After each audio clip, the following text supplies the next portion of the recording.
Welcome to this week's edition of Black Authors Matter TV, where we interview the latest movers and shakers in the African American literary community.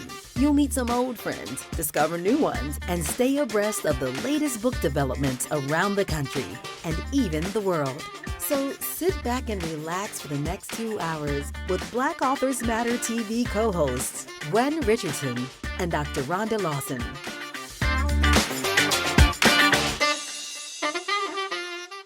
Good evening and welcome to the last edition of Black Authors Matter TV for the month of February.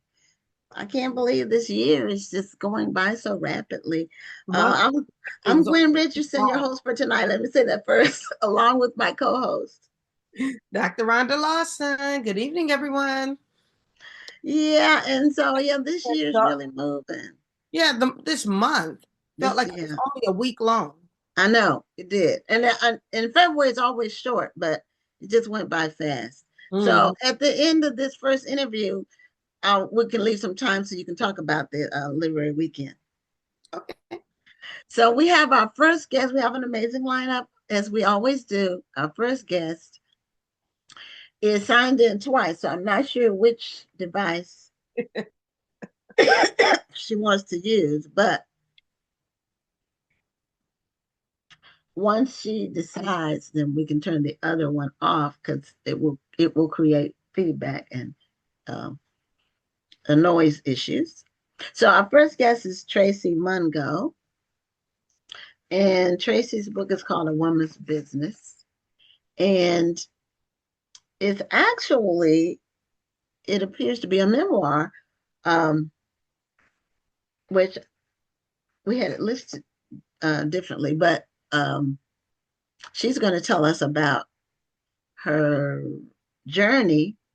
And Tracy, if you could, whichever device you want to sign in on, because when there's duplicate sign-ins, what happens is there's feedback, there's audio feedback, which affects the interview. So now this one, it seems like you're kind of broken up. Your movements are kind of slow. I don't know if it's your internet connection. So is this your laptop or your phone that you're on right now? Oh, we need to unmute so we can hear you. I'm not sure which one. This one. Hello, I'm on a laptop. Okay. You're moving your movements are like breaking up, like it's buffering. So the other one that you've signed in on, is that your phone? No, I didn't sign in on my phone. Wait. Well, you're signed in twice, so I don't know what the other device is. Okay, let me see. We can try to make this work, but normally what happens is if a person is like their movements are not smooth, then that normally means there's an internet connection issue, and later on in the interview you might freeze or. Okay, I think it might be good now. I think I might have logged in twice. Oh, on the same device? Yeah. Okay. Well, Can you hear me now? I can hear you now, and the other device, you have the mic off. The other sign-in has the mic off. So we should be good, hopefully. So we'll see. When it's live, anything can happen, but we make it work. You removed the inactive one. Yeah, I removed it. Well, it's still showing, but I can remove it on my end. Right. So I'll do that, and then we only have one showing. Hopefully it won't affect anything. We'll find out. Okay, so there we go. Okay, so Tracy Mungo, welcome to Black Authors Matter. Thank you. You're welcome. And your journey, A Woman's Business, is the name of your book. And your journey, you said it took you 35 years, more or less, to document your journey. So tell us about the impetus for writing your book. It was a crucial event in your life, and I'll let you tell it. Oh. Yeah. Well, the book is actually a historical fictional novel. It's not a memoir. Okay, that's why. Okay, that's why we had you listed as a historical fiction author. But then when I read what you said, I said, "Oh, okay." So, Yeah. all right. So we were correct. Okay. Okay, no problem. No Mm. problem. All right. Ye- So a woman's yes. business is not your life story, but you had something happen in your life, which I think people might be interested in hearing about, especially since you overcame it. Yes, absolutely. Would you like for me to share that now? Yes. Absolutely. Mhm. Okay, great. Thank you. Thank you both for having me. I'm so very excited to be here. Well, we're happy And to have you. thank you so much. I appreciate it, Rhonda. So what occurred in my life, being, a working, busy woman, I worked my whole entire life, but I had an incident December 18th of 2022. My bags were packed and I was on my way to Ghana, West Africa, December the 27th. And I had a brain aneurysm, Hmm. which caused me to have a stroke. The brain aneurysm was caused by a congenital condition that I didn't know that I had. And I was basically a walking time bomb my entire life. I could have had the aneurysm at any time. Mhm. But the beauty of God and his miracles is that only 6% of people who have aneurysms survive. Wow. 6%. And also the fact that I wasn't there in Ghana when it happened is Mhm. also a blessing because as one of my doctors told me, I probably would have came back to the States in a bag Hmm. Yeah. had it happened. So it's just a blessing. I always loved reading. I started reading as a child. I tell the story of my older sister, who's 13 years older than me, was an avid reader, and I, at about 11 or 12, started sneaking books out of her bookcase. And she was reading adult content books. So I grew up with these characters in the book, and a lot of times fantasized about me being the characters in the book. And also, I grew up with a very colorful family, and I grew up in a very colorful neighborhood. So I had all type of things around me that gave me ammunition to write stories. And I started this book, A Woman's Business, back, like I said, over 35 years ago. And over the 35 years, the story is completely different than what I started off writing back those 35 years ago. And I feel that the story wasn't completed at that time was because I needed to live more life. And Okay. I Do you have a made it, copy of the book with I you? surely So we can do. see the cover. And I also have it behind me. You Can may you? want to hold it right in front of you. Yeah. Because Okay. there Yeah. you go. Yeah. You need to hold it close to you. Okay. A woman's business. And then it's in your backdrop has the Yes. same thing. Okay. Yes. Okay. All right. Um, okay. So what um now you are not the first person to say, I don't know if we've had anybody say it took them 35 years to write it, but we've had many guests on that took it 20 years. They had a book that were sitting there for, a couple of decades, and they finally decided to pull the trigger on it. So you're not alone in that regard. Uh, Yes. you know, Yes, I'm learning that as well.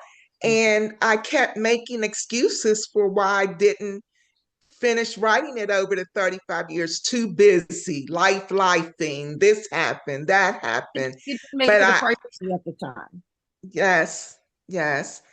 And I always had it in my heart that I wanted to do, but I just, again, what happened with me, which I'm grateful to God, I'm able to walk, I'm able to talk. He restored me totally, but I'm grateful that I was able to get this story out when I did, because the fact of the matter is the story may not have ever been told had I not lived to write it. But that I started writing, like I had to quit working while I was rehabbing.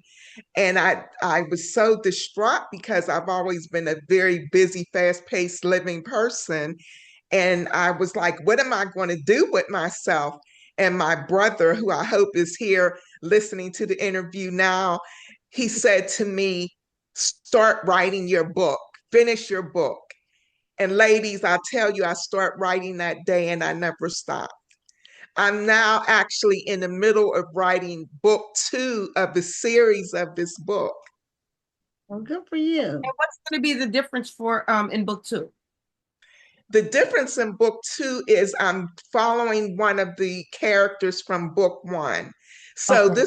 the series of books is going to be generational, and it's going to cover different characters in the book. Okay, now what time period, you say historical fiction, what time period is the setting for the book? The book is set in the 1920s. And the reason why I picked the 1920s is because it's my favorite era for dress. I love fashion. And it's my favorite era for the way that the women were classy, sophisticated. And I really felt like I wanted to bring the women of that era to the forefront. And these women are strong Black women in this family of the Book of Women's Business. And the people at that time of the 20s were just fresh, basically off of, slavery being abolished. And they're going through all of this, but they still found a way to be sophisticated, classy, and it's the beginning, of the Harlem Renaissance is beginning. And these people from this period, they were able to come through all they came through and still made themselves shine. And to me, that was the beauty of that period. Okay, yeah, it was 50 to 60 years after slavery. So there were still some people living during that time Yes, who were actually slaves. absolutely. And this book follows a group of women who were enslaved from Ghana. I'm big into ancestral research as well, and I did my DNA, and I found that I have Ghanaian ancestry. And so that was why I wanted to pay homage to Ghana by writing about these enslaved women, previously enslaved women coming from Ghana. And so that was my purpose for making it that period. Okay, interestingly, that our next guest is a first generation Ghanaian. Oh, wow. Our next, the author, she's okay. First generation Ghanaian. So that was, look at that. Look at that. That's a sign. That's confirmation. Yeah, that's a sign. Yes. So when you were writing your story, how did you decide where you wanted them to, the generations, the woman's business part? Are they in business? Is it about an entrepreneur, or is it just saying a woman's business, like, her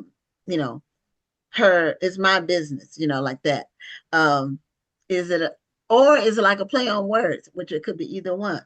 It's a play on words, actually. And okay, the idea came from my own strong Black women that I grew up with. I was very fortunate enough to know 2 of my great grandmothers. And when I tell you I come from a group of strong Black women, which we all basically have, but I feel like mine were probably the strongest of the strong. And the things that way. Yes, exactly. And the things they taught me about being in relationships, what they taught me and my sisters about being in relationships, my mom used to always say, your dad couldn't take me out unless he bought me a dress and a new pair of shoes. And she would always instill that in her girls, like, if you're out there dating, you better make sure the guy does XYZ for you. And being a young girl and hearing this, you're like, oh, mom, what are you telling me to do?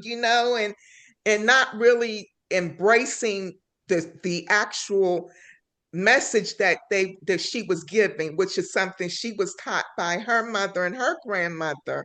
So a woman's business is basically, in the book, is my imagination of what my mom and my grandmother and great grandmothers were teaching me and my sisters about conducting your business and relationships.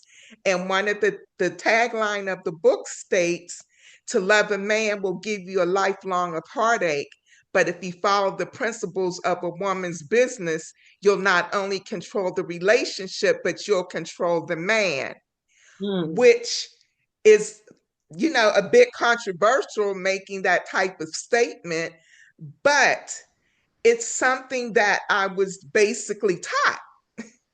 It may not be to a T of what it's written in the book, because like I said, I'm using my imagination of the message that I got from what I was being taught, but that's what I wrote into the book. Okay. Well, men wouldn't necessarily agree with that approach. Absolutely not. Although, the trick is, I don't want to use the word trick, but you can is use it. We understand. to do things and they don't realize that that's what's happening. And that requires is the real principle. Skills.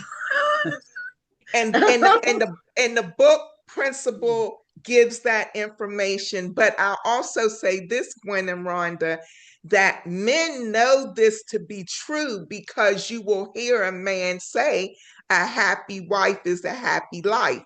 So that man lets that woman believe that she is managing the relationship and him. Well, yeah, that's true. Like I say, it needs to be somewhat subtle or very subtle, because it can backfire real quick. Absolutely. So, yeah, it But can backfire. the book details it to a T. There's a chapter in the book called The Blueprint. Okay, now what's your main character's name? I forgot to ask you that. My main character is May Rose Jones, and that's the beautiful character you see behind me and who's on the front of the book. And I gave May Rose a life of her own, because when I was promoting the book, I featured May Rose and I did a lot of animation and I bought her to life. And I actually had people ask me, who is that? I've had some men basically say, who's that girl you keep posting on your social media? Because I believe, and a lot of other people believe, that she's just a gorgeous Black woman. And I did that purposely because I wanted to pay homage to the Chocolate Sisters. We get a lot of books with beautiful red bone women with long flowy red hair in a lot of the books covers that we see, but we rarely get book covers with dark chocolate skinned woman. So that was the purpose of me making May Rose a dark complected woman. Mm-hmm. Yeah, that's happening more though. In more recent years, we are getting more melanin on the covers, for lack of a better term. So, how is your book doing? When did it come out? When did it come out? It came out December the 9th of 2025. Okay, all right. Yes, so it's still a baby right now, but it is doing extremely well. I'm so pleased. I mean, to have, just like today, I had two people who I personally know reach out to me to let me know that they got their books, one this weekend and one today, and they were so excited about it and couldn't wait to read it. So people are really supporting. Based on statistics that I've seen, it's actually performing well better than most books at this time, and me being a first time author. So I'm just extremely pleased. And how are you doing since your health challenge occurred? I'm doing great. I still continue to go to therapy because of course it's always, I'll be a work in progress the rest of my life because there's things that I still struggle a little bit to do, but I'm still doing therapy. I'm keeping a positive outlook. That wasn't so easy for me to say in the beginning, but now that I'm 3 years in, um, I have a very positive outlook about things and how I'm handling what occurred in my life. Well, you definitely are blessed in that you were home based when it occurred, Yes, because Right. being overseas or in another country where you don't speak the language and you don't know the system, it would have been very, very challenging, very, very difficult. Or on e- the airplane, because that's a long plane ride. exactly. That's So, exactly right. My That dream, has happened. yeah, mm, yeah. My dream, and I know it will come to pass, is to get on that plane and go to Ghana finally. My sister went this year. Well, she went in December. Her and I were going to travel together when that occurred in December of 22. But so she was able to make it just this past December, and I hope to be able to make it this year. okay. Well, Lorraine Mungo, is that your sister's? Yeah, Can she yeah, come in? And the book is great. Get your copy. So yeah, she's yeah. she's watching. Thank And you, sis. so, when do you think you will? What's your plan? Your timeline or your game plan for the next book? Since it's not going to take 35 years for it to come out. Absolutely not. Absolutely not. I promise you that. So do you have a timeline for it? I do. I want the second book to be completed by, I want to say, June of this year. Okay. And if That's not, pretty quick. yeah, I'm halfway through it. I'm halfway Okay. through it. Okay. And I know where I'm going with the book. I've been so blessed. When I started writing Ladies, it was almost like I was in a trance. Just everything was just flowing so quickly, and the story, I had to stop myself because the book is already 348 pages. I probably could have wrote 500 pages in the first book. uh, Joylyn Ross was my editor on the book, and Oh, okay. yes, and Hmm. I was telling her when we were getting, to the ends of the chapters, I was saying, I don't know when I want to stop. I said, I still got so much more I want to say. And she said, Tracy, you just have to stop. Yeah. So Or you can have some of it for book three. oh Yeah. yeah, Have some. I Mhm, intend to do mhm. four to five books is my Okay. intent, because I want to hit each decade. So this next book Mm. will be in the 30s, and I want to go, at least I want to make it to at least the 70s. But I won't do a book for every decade. Of course I'll skip some, but I would like to get to the 70s.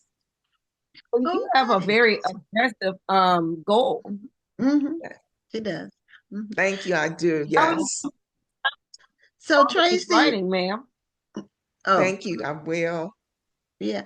So Tracy, show us a copy of the book again, and then tell people how they can get their copy. Hold it closer She's so you lovely. can. Hmm. Thank you. Really nice. The book can be purchased on Amazon. It's an ebook as well. It's on Barnes and Noble.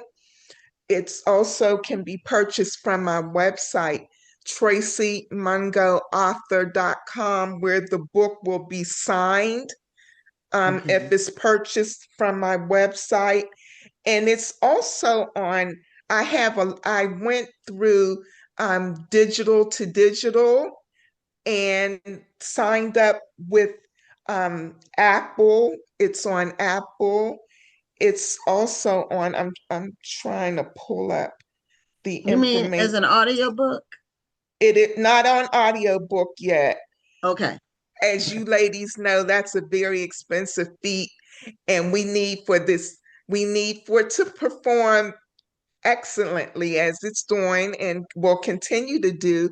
And I do intend on putting it on audiobook, but it's also on Apple, Borrow Box, Cloud Library, D2D Print, Fable, Gardeners, Hoopla, Kobo, Kobo, Overdrive, Smash Words, Tolino, Tolino, and Villino, Vivilio. Those are words able to be purchased, all of the sites. So I'm covered, ladies. Okay. Well, we see that. So thank you so much for being a guest on the show, and congratulations again on your book, and also your recovery when you were 100% back to I'm like you were close. before. You're I'm close. close. So And can I just mention just briefly that I'm so grateful. I think I'm doing great promotional work, but of course I'm always looking for ways to get the word out about my book. So if your viewers would again look into possibly supporting the book, I would be so greatly appreciative in spreading the word about a woman's business. I want it to be a movement. Well, we did put your website in the chat, and hopefully our viewers will click the link because it does sound like a great book with some good mother wit in it. And I love a book with some mother wit. Absolutely. Oh boy, it has a bunch of that. It has a bunch of that. And if they go to the website, they can also read about me and the book. okay. Well, have a great night, and thank you so Thank much, you. I Tracy, for being appreciate on the this. show. You're welcome. Goodbye, ladies. Bye Take bye. care. Have a great night. Bye, everyone.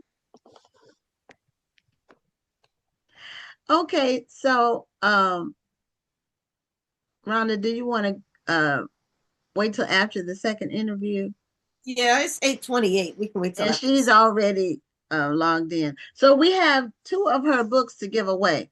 The next guest, her name is Yasmin Angoe, and her book is called Behind These Four Walls. This is an actual book, um, a hardcover book. So the question, and we actually mentioned it in the other interview, but and we have two books. They gave us two books to give away. So if two people answer, we can give it to both of them. But the question is, the trivia for this book is, the author is a first generation American from which African country? So if you name the country, you get your copy of the book. We'll mail it to you. And if you haven't won a book on the show before, you can DM us your address. So our next guest is Yasmin Angoe. And again, her book is called Behind These Four Walls. She writes mystery, suspense, and I don't know how long a career she's had with writing, but she'll tell us what her career has been in the writing field. So, Yasmin, welcome to Black Authors Matter TV. Well, thank you for having me. Hello, hello. You're welcome. And you have Thank you the for book being behind here. you as well. Thank you. Oh, what did you say? I'm sorry. Oh, I said you have the She book was saying you behind have the you. book behind you. But I just showed it to the audience, and we had a trivia question. So whoever answers first gets the book. Okay. And we already have one person who answered correctly. Okay. That's Lawanda Beckham. But we're not going to give the answer because we want to see. We have two books. So then I'll tell you what the trivia was. So Okay, I anyway, was surely about to ask. I was like, wow. that's how we give away books. We do trivia about the book itself, and it forces people to go look it up. And then if who answers first gets the book. So um how many books have you published so far? How many um Um, like look at me. I'm counting in my screen. I okay. have 5 books that have published, and then my sixth one, which is a young adult, it will publish next Tuesday. Oh, okay. Well, Yeah, congrats yeah. on that. Thank So these are not young adult. This is not young adult. This is adult for you. an adult audience. And now, are your books based in other countries, or are they all contemporary American settings?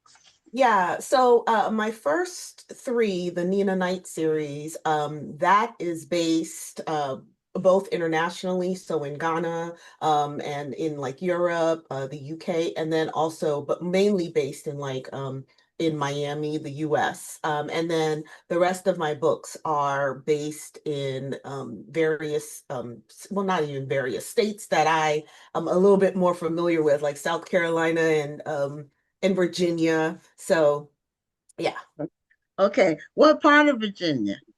So the Not What She Seems, which was the last book from last year, that was in Charlottesville, Virginia, because my sister lives there. But I'm Okay. from Northern Virginia, the DMV area. So Okay. Well, that's where Rhonda lives. She went off okay, camera for a minute. But that's where she lives in Maryland though. okay. So yeah, she's originally from New Orleans, but she's been in the DMV for a while. Okay. So uh, when Gwen she, knows so well. yeah, Gwen she, knows me so well. but she lives in the DMV too. Who? Yasmin does. No, no, Yasmin. I'm from there, but I live in Oh, South Carolina. oh, you're from the DMV. Okay, Mhm. all right. I Mhm. misspoke on that. Yeah, I yeah, no problem. misunderstood. Okay, so what attracted you or what drew you to the mystery suspense genre? I think I've always just like I just love to be like scared. So I like horror, I love to be thrilled. I love like the whole mystery of it. It might sound weird, but I just love killing in books. And all of that stuff. So it's always been something since I was a kid. I just liked those kinds of movies and gravitated to those kinds of books. But I really read across all genres, but like the things that excited me the most, the things that I knew that I wanted to write about were like the darker elements of human life and like the darker things that humans can do and how they can come up out of it, if Hmm. they do. So some of them do, some of them don't. Okay, so tell us the basic storyline for Behind These Four Walls. So Behind These Four Walls is about a woman named Isla Thorne. And what happens is that 10 years prior, when she's a teenager, she's supposed to like run away. She lives in a group home in Florida. So she's supposed to run away with her best friend, Eden Galloway. And they're supposed to run away to Los Angeles and become superstars, that dream that they all have.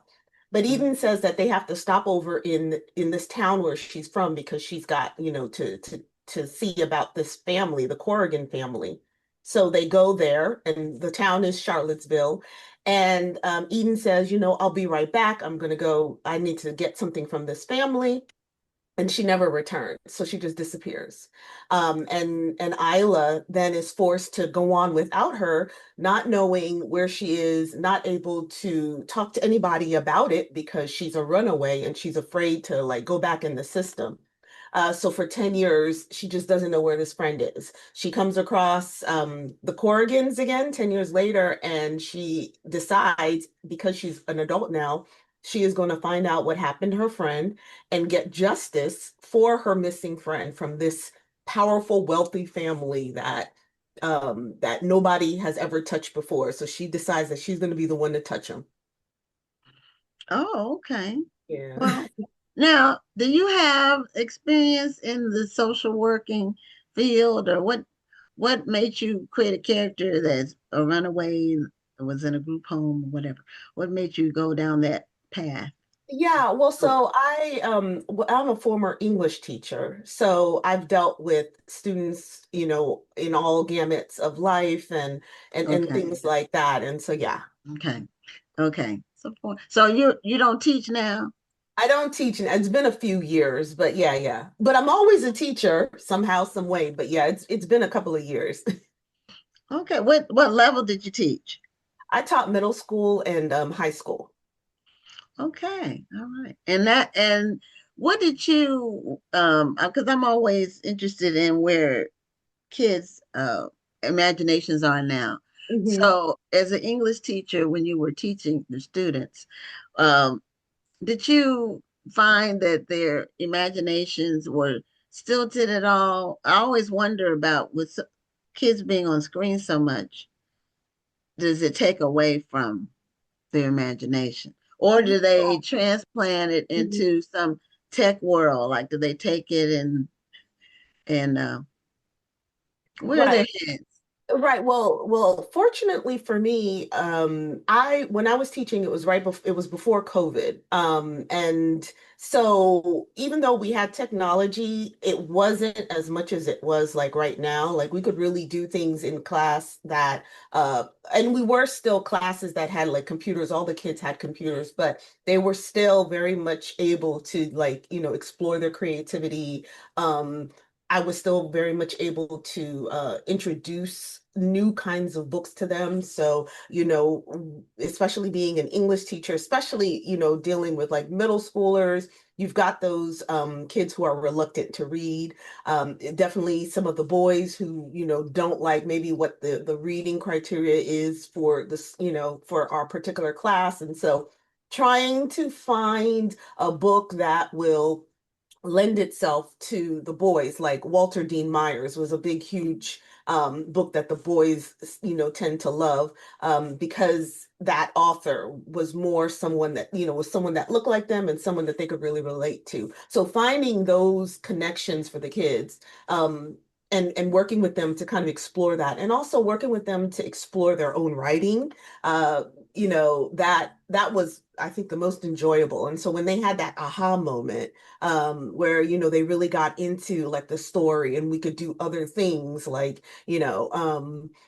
having trials. Like we would do trials on based off of some books, and the kids would pick whether they're going to be prosecutors or the defense, and like they would create this whole case and plead for the defendant or whatever. And so that really showcased their creativity. So yeah, it was a little bit easier then. And then once COVID hit, yeah, it was really hard at that time.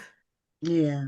Well, that's a creative way to structure a class to take it away from just the writing part, Yeah, but allowing them to be creative with it.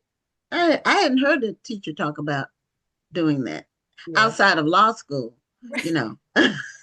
I've, oh, I want to be everything. I still say when I grow up, like I wanted to be everything, and that includes being a lawyer. So I think I like threw in every single profession that I wanted to be. And so like we go through, we did that. But yeah, I really like, law and arguing and that whole thing. So that's probably why. Oh, okay. Now you have some books behind you. So are those your books as well? Yeah, these are all these books over here are my adult, books and everything. And then this is just my YA, my first YA that's coming out. So it's my debut. Oh, okay.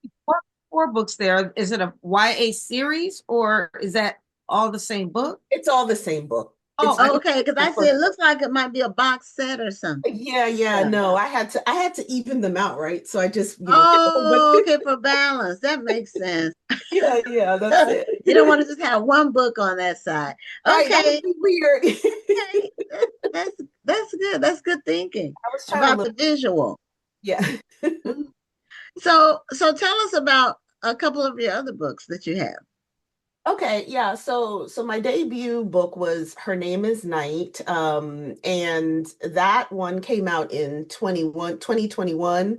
And that is about, and that whole series, this whole series right here, these three, is about a female Ghanaian assassin. So she's from Ghana because that's where my family is from. And I'm first generation Ghanaian American, so I was born here. And so I wanted to incorporate my ancestry, my history, what I grew up with. Well, I didn't grow up with assassins or anything, but like, the Ghanaian part of the Ghanaian culture, right?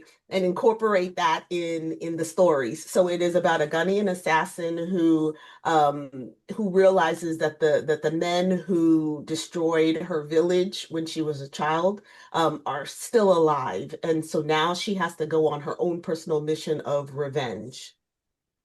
Oh, okay. Okay. Now, you mentioned the Ghanaian culture.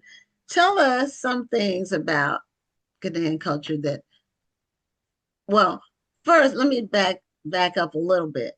We really don't hear that much about Ghana um, in the United States in our in Mhm, news delivery, unless a person actually takes time to actually go mhm, directly to international news or mhm. African news to find out what's happening. We generally hear about conflicts, like if there's some kind of war going on or something, kidnappings or whatever. So tell us some things about Ghanaian culture that the average person wouldn't know.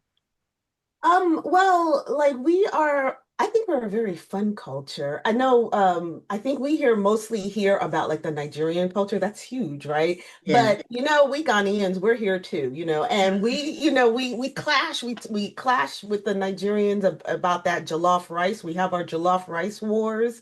And but like Ghana is just it's just a wonderful place, and it's becoming more popular now. Every like in December, it's very popular. A lot of Americans, a lot of international people travel to Ghana in December. That's like during the Christmas time, and it's the weather is better there, so they travel. And it also has this huge event called Afrochella, which is like Coachella, but it's the African version. So that has really popularized Ghana. And then it's also just a really great destination for traveling. A lot of people have also decided to move back there for their roots or to get homes there because you could get land there and try to build and have um spend some of your time there, or some people just go and move there and live there. So it's become a place where people especially here in America, feel like they can go back and they can kind of get to their roots. And that's something that Ghana has been really trying to push is like, come back. And we use the word Sankofa, right? Like, which hurry up and come back and see, your roots and all that. And we embrace you. We don't want you to ever think that, you don't belong here. So just wherever you're from, just come to Ghana. We'll take you. I think they're even giving out like I say it like it's a I don't know, but like citizenship and stuff. So they're really trying to make people feel welcome. They've been, I know a couple years ago they had the year of return. Yes, exactly, exactly. And that was the start of, really making anyone who from the diaspora who felt like, well, I'm not, I want to know where I'm from, but I don't know kind of where to start. So you can like start with us and we welcome you. And then from there you can find out like, wherever it is, that you're from. But like definitely the year of the return, like returning back to your ancestry, your roots, to finding out like, where you come from or where some of your ancestors have come from. Yeah. Mm. Um, the door of no return, is it in Ghana? Mhm. Okay. I couldn't remember which country it was, but I thought that it Interestingly, there probably are a lot of doors of no return. They're in different countries. I know I have a good friend who was actually a speaker at my event this past weekend, Mhm. so Aubrey. She does these trips to Ghana all the time, these pilgrimages to Ghana all the time. Mm-hmm. And she actually also traveled to Cameroon Okay. and did a lot of research there. Mm-hmm. And she was very instrumental in the discovery of one of the largest slave trade sites in the world, Okay. Zambia. And there was a door of no return there. Okay. They actually found a lot of artifacts that showed how many slaves actually went through Bimbia and went through their door of no return. And when Mm-hmm. you look at it, it's so haunting Yeah. because Yeah. you're walking through it and it's a doorway, and then when you look through that doorway, all you see is water. Mm-hmm. Hmm. Mm-hmm. Yeah. And people know when they go through that door, they're never coming back. So it's very jarring just to even think about it. It is. Hmm. It is. Hmm. Yeah. Yeah. Well, so then there's several. I mean, I knew that there were several locations, obviously, of where the slave trades were happening and where they would like send them so that they could, get on the boats and everything. But yeah, yeah. There's one in Ghana too. Yeah. The Elmina Castle. That's I think the largest one that we have and the most known one that we have in Ghana. Hmm. Yeah. So, are your parents here in the United States? My mom is my dad is deceased, but my mom is. Mhm. Okay. All right. So, and you have siblings? I have siblings, yeah. They're all younger than me, from my dad's side, but yeah, like and they're spread throughout, yeah. Okay. So is there a certain amount of pressure? Well, expectation. That's the word I want to use. Mhm. To do well. I found that first generation African um children do well in schools here. Mhm. Mhm. Like if I I think there was one African girl in my daughter's high school class, and she was in the top 10.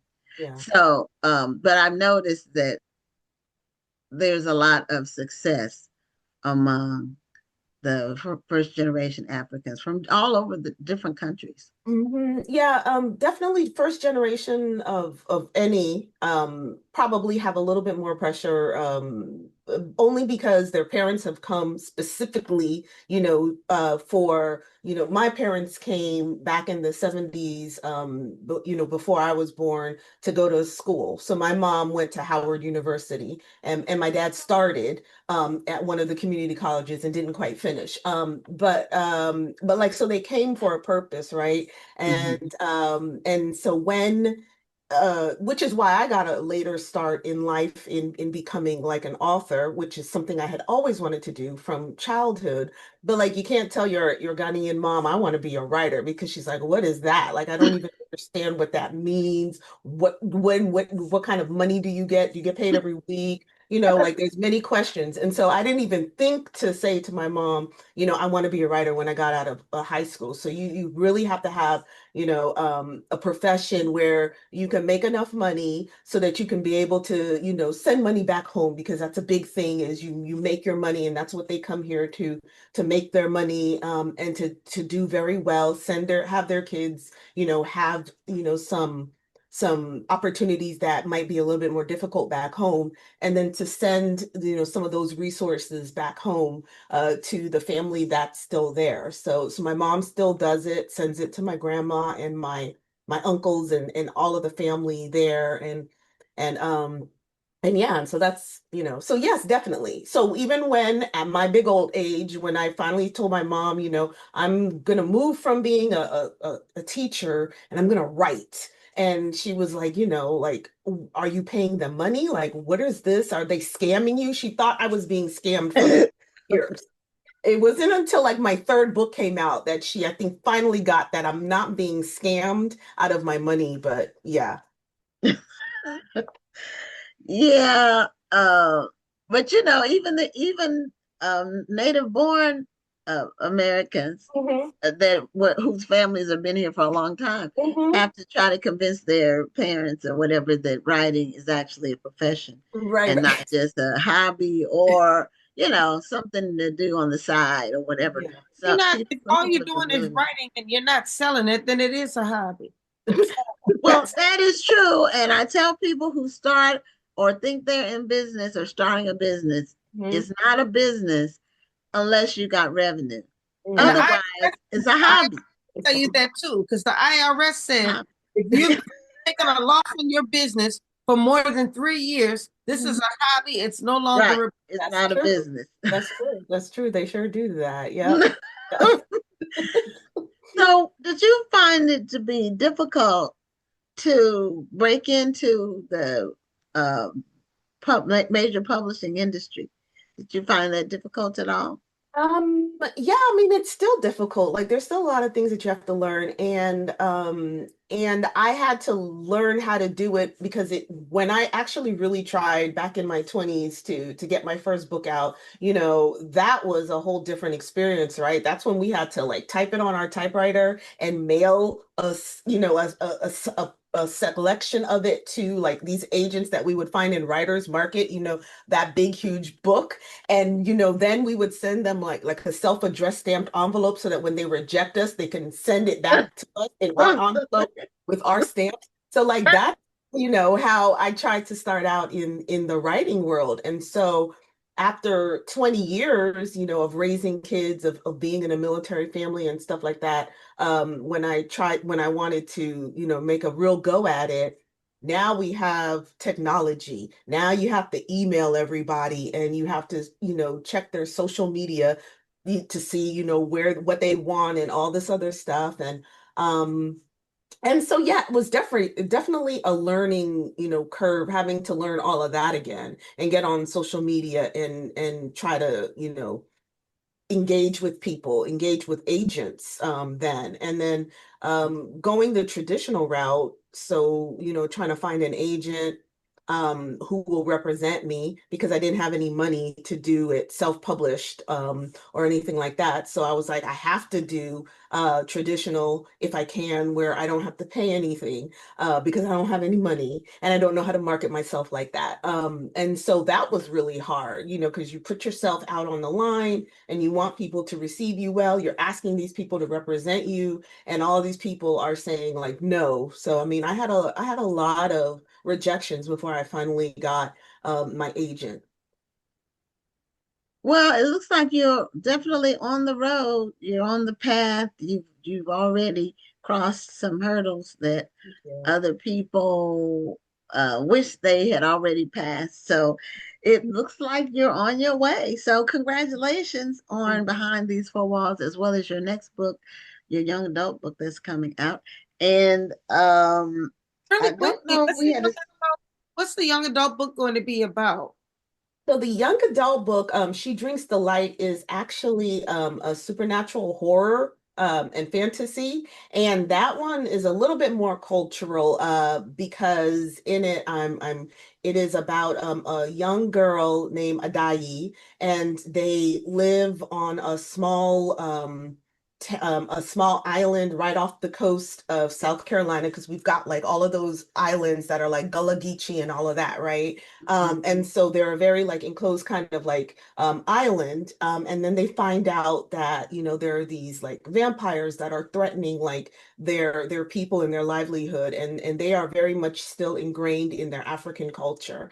So it is a story in which, you know, this African American girl is learning about like who her ancestors are. And the vampires are actually Ghanaian vampires called the Aje. So it's a whole lot of West African folklore and mythology, people like from the Ashanti and all of that. All of my West African culture I tried to put in that book. It's giving me blood and bone, Children of Blood and Bone vibes Mhm. because I was all into that book before I realized it was actually a young adult reader because the story was so good that I was Mhm. enjoying the story as an adult. Mhm. Mhm. Your young adult book sounds like, or your young reader sounds like something an adult would appreciate as well. Oh, absolutely. I mean, she's 18, right? So I definitely wanted it to be, but she's still, I had to make her where she's young adult because that's what they specifically asked for. But Mm. she's very much, a mature 18. She's supposed to be the next in line to be the head of their community of people, and their community of people are called the kinfolk.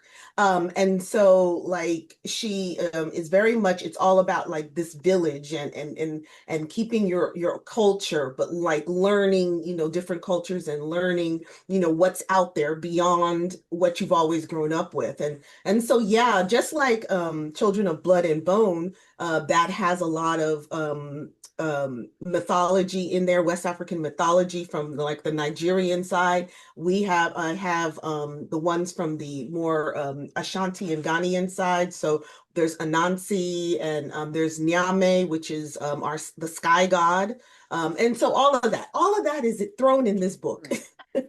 Okay.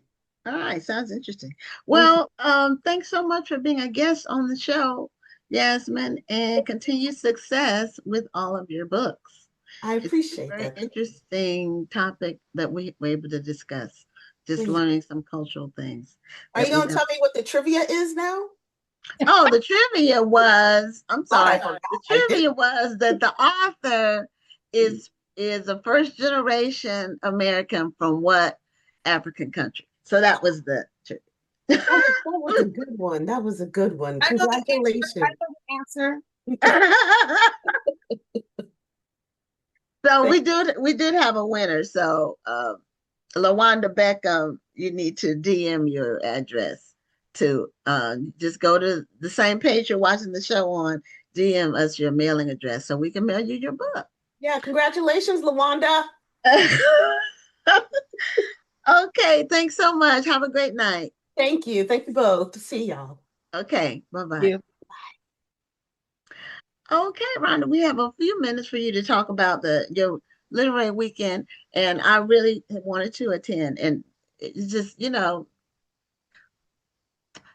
just didn't work out that way. But Had a lot going on, and I would not have expected I you did. to be there. Well, after what happened with you all may have heard me mention that my daughter was expecting a baby, a grandchild, and my daughter lost her baby at 33 weeks. And so it was the weekend of the literary event. And so if I had gone, I would not have been here. So it worked out the way it was supposed to. I am Right. going to get there. So anyway, just give us a little snippet about, because I saw some pictures. Give us a little snippet about what happened. Oh, there was so much. It was a 3-day weekend. We started with a meet and greet at the Baroness New Orleans, which is a Black-owned lounge in the Central Business District of New Orleans, where the authors came together, and some of our partners who were helping to sponsor the event were there as well. And we just did introductions, and the authors got to know each other because we had a mixture of older authors as well as newer authors. And when I say older and newer, I'm talking about I new, mean, in terms older of and years published. right. Mhm. People have worked. Right. So, but everybody fit in, and it was like family. So then after Thursday, on Friday, we had 3 huge events. First, we started with a writer's workshop at the Algiers Regional Library. I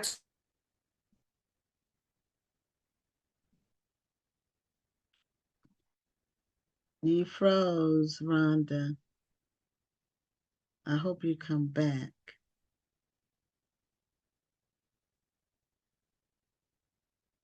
And I don't know if she knows that she froze. Let me send her a message in the chat.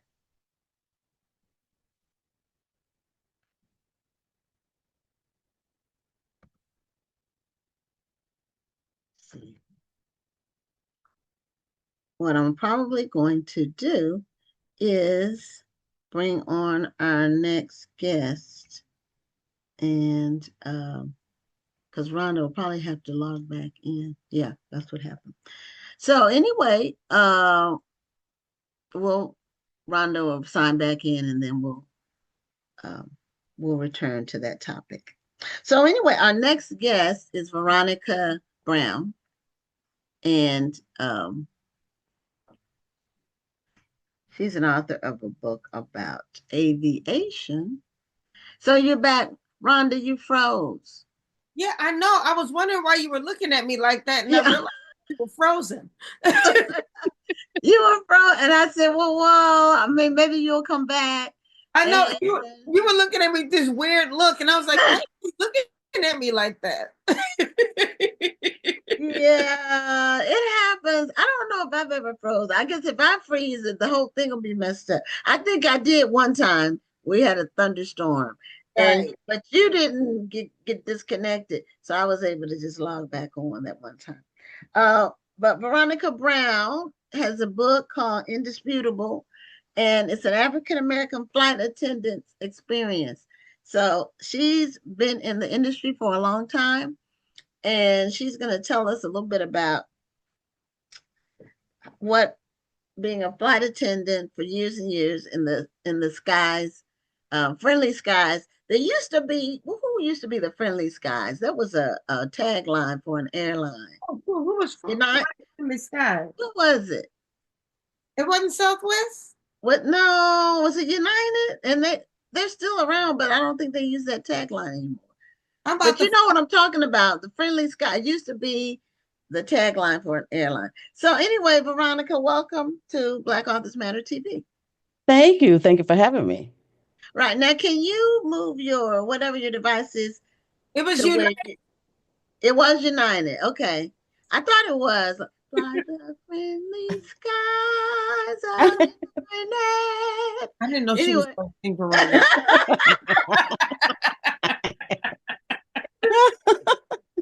wait, can you move your device to where you, because the way it is, you're looking away.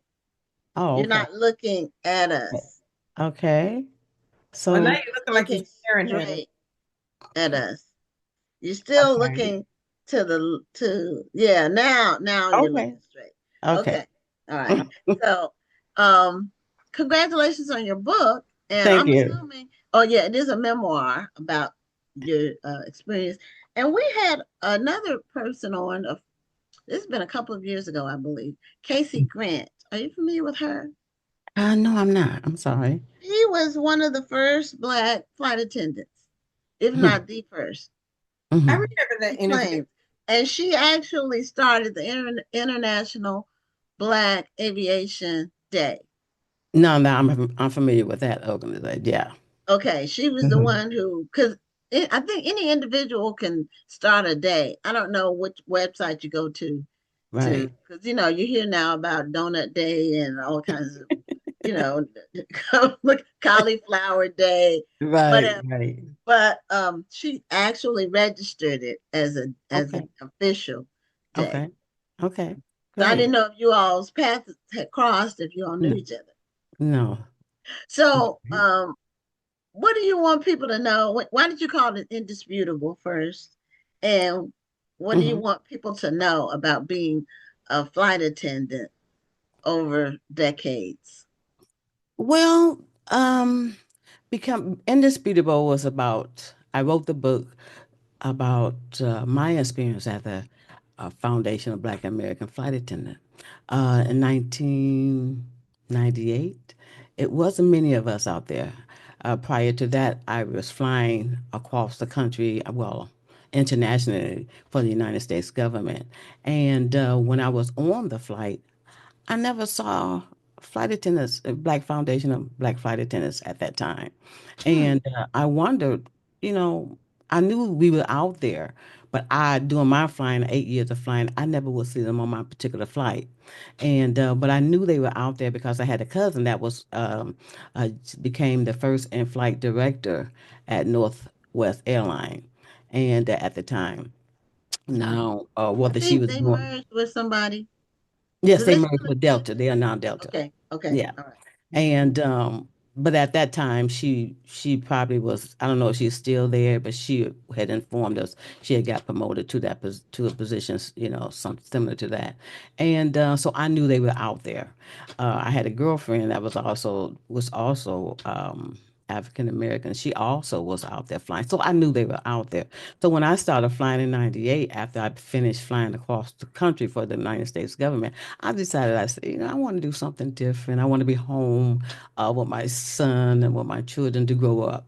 So I felt that that would keep me in the United States and keep me around my children. So I wrote the book after being a flight attendant for so long, and I really experienced what it truly was like to be a flight attendant.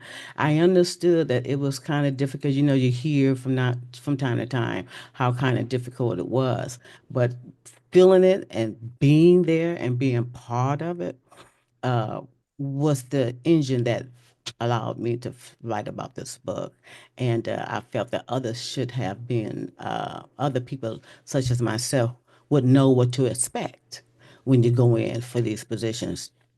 As a recruiter, I worked for commercial airlines, VIP airlines, as well as charter in the industry. So all the areas of the industry I worked in, so I can, kind of give them people an idea of what to expect. Believe me, when you come into those open house, it's not a game. It's hundreds of people that you have to get through, and it's not many of us. So I felt that, this would be a great opportunity because people ask me all the time on a regular basis, what it's like, on a daily basis. And so that's what made me write the book. And it's also a history of beginning of the first flight attendants. It's just don't tell about the actual position, but to talk about the history of flight attendants in aviation. Okay. Now, what are some things that you um, can share with the audience in terms of experiences with passengers and co-workers and corporate? And you don't have to say which airline. Uh, I don't want to get you in any trouble. So I know how that can be. So, but just generally talk about your experiences. Well, my experience right now, I just retired this year. Oh, So, okay. Well, congratulations on retiring. yes, and I thought it You was still time. get to keep your flight privileges. Absolutely. But I kept my flight privileges, and so that was easy. But I didn't keep my flight privileges with the airline I was with. I kept my flight privileges with airline, another a larger airline that I was with previously. But my flight attendant experience, for what I can tell, individuals who wants to be a flight attendant with passengers, first of all, you can't wear your feelings on your sleeves. It takes a lot. You have to be very strong. You have to be professional. You have to be very assertive to be a flight attendant. People think it's glamour and all that, and only glamour I write about in the book. When you see the glamour, you let me know because the glamour I know about is when you walk into the gate in the airport. Well, it used to be considered glamorous back way, way back Right, before black women were actually flight attendants. right, The right, glamour years, I think, when you look at old movies, where they used to wear little hats and right. all of that. Like what's the ones? The airport, yeah. It's airport. That one. That was more the glamorous time where the Yeah, they were but those peel hats, yeah, yeah. Yeah, they So were glamour for them, but remember but they had it used to be more a lot of people may not, well, young people who are younger don't know because I have to tell my daughter this. You used to get a whole meal on a flight as part of just flying, a regular ticket. You got a whole meal. Rhonda, you're muted, so you need to turn your I said, now they just give you those old whack biscotti cookies. yeah. absolutely. Or I don't Prestos. eat it. I don't want their snacks. I because they're stale and hard and I tasteless. still have those cookies in my. I mean, I might want a snack later on tonight or something, but I don't like those biscotti cookies. They used to give you a whole meal Correct. on planes. You only get a whole meal on a On either first international class. flight. No, not first class. On an international flight, you'll get a meal. And Okay. if it's like, I think if the trip is longer than 5 hours or something like that, Yeah, you it's been might. 4 to 5 hours or Yeah. so. Yeah. Well, that's gonna be coast to coast, I guess. Yeah. Right. Mhm. They still give meals, like you said, the first class, First but class. on charter flights, on Mhm. charter flights, VIP flights, you're On gonna get a private whole. planes and all of that, Yeah, yeah. of But I course, you're mean, on gonna get your whole commercial, meal. your Right. average commercial ticket. Right. Uh, But your average commercial ticket, you're correct. You and do people get used to that. dress on when they would fly too. Yeah, The here's the passengers thing. used to. It was a thing. I It have was to a wear my big church thing. clothes on the plane. Yes, now they wear anything. I mean, That's what I'm saying. I mean, for real, anything Anything. or little or nothing. My mama told me I was free because when I was living with my grandmother, I had to wear my church clothes on the plane. Correct. Then when I wound up going back to my mom, she said, "You don't need to dress up on the plane," and that was the only thing I needed to hear. After that, it was sweatsuits, but I That's did. I right. will not wear my pajama pants, and I'm not wearing a bonnet. Yeah. But No. you'd be surprised. I mean, you come on there with the pajamas and Mm-hmm. all kind of things, and sometimes we let them fly, and then sometimes we don't. It depends on the airline, what their policies and procedures are. So yeah. So as far as passengers concerned, you do have to be assertive. Mhm. You can be professional, but and you can't hold long conversations with everybody because you're on a time frame at all times. Mhm. So unless you're in flight, of course, and you finish with your duties and responsibilities. But yes, you have to be assertive quite often. A lot of times, even with children, you remember you have special needs passenger on the plane. You have to consider that. No profanity because people are offended by that. So it's your job to make sure that the cabin is safe for all, not just for one individual. So you have to be very assertive, and sometimes it's not easy, and a lot of people don't have that fortitude to have that assertiveness or sometimes a professionalism. And remember, you fly in different cultures, so you have to understand the cultures as well. So yeah, Mhm. it's quite a bit. I don't fly a lot. Hmm. I probably fly 3 times a year, something like that. Hmm. And I hate turbulence. So, and what helps me with turbulence is alcohol. I'm not a drinker, but when I fly, I get nervous. So, if I don't do it in the airport, then I have to wait until in flight. Uh, Hmm. but what one of the measures that I use that everything's cool is how the flight attendants act. Absolutely, absolutely. If you Um, all are calm, that calms me down. that's the key. That's the key. Yeah. Um, and that's part of the job. So even no matter what's going on, if the flight attendant looking kind of nervous, or getting to walk and they looking out the window as much as the passengers looking out the window. Fine.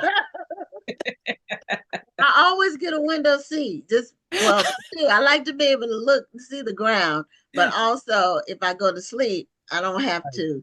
I only got one side. I can lean on the wall, and Yeah. so I always get a window seat. I don't care where it is on the plane. It could be all the way in the back. I don't care. I always get a window seat. I'm the same way when I fly, when I'm deadheading or when I'm flying personal. I'm always try to get a window seat if I possibly can. Yes. Oh, So okay. That's interesting from a flight attendant's perspective. Now, what did they say?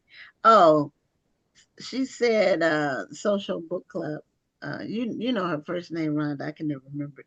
But I think it's still glamorous when you all are walking through the airport. I think it is too. I think it's really I love seeing the flight the attendants crew. all walking in a group and they're Yeah, all matching. I'm like, yeah. okay, ladies. And They look sharp. I love the ladies. yeah, I always say, okay, ladies, because I love the ladies' outfits. And, they're very nice. They're well tailored, right. especially the foreign flights. Oh yes, this is just my personal opinion. I think the foreigner airlines, uh, non-American airlines, I think their uniform is so much better than our uniform. I think they allow. I don't know if they let them have an opinion about the uniform, Okay. but they really let them stretch out. On the actual Right. uniform, the colors, the outfits, the pieces that they can wear, and I really admire that with those companies. American side, North American side is pretty more regiment. You know, the company picked the uniforms, they pick the pieces, the colors. They try to match the airline colors. Oh, okay. Yeah, South and that's what it's working all jeans about. and tennis shoes. Oh, somebody asked, what's the best seat on a plane? The best seat on the plane. Exit row. You Hey, get more leg bingo. room. You That's get where more I The leg sat. leg room. room. That's That's where the most Denver requested. and I sat and on our flight back here. We sat in the exit row because you have more leg room there. Correct. Mhm. Yes, that's the most asked for seat. And even if a lot of times the exit rows is not occupied. And if the exit row isn't occupied, no one bought those seats because now, of course, the extra cost for the exit row seats Oh, okay. because of the leg room. Okay. And so if they're unoccupied, that's the first thing everybody want to get on the exit row seat, which is normal and understandable. And I don't mind if they get an exit row seat. So it's And I kind of like a little a free upgrade. upgrade. It really is an upgrade. And some people, even in the first class, they're coming and ask me, "Is the exit row filled?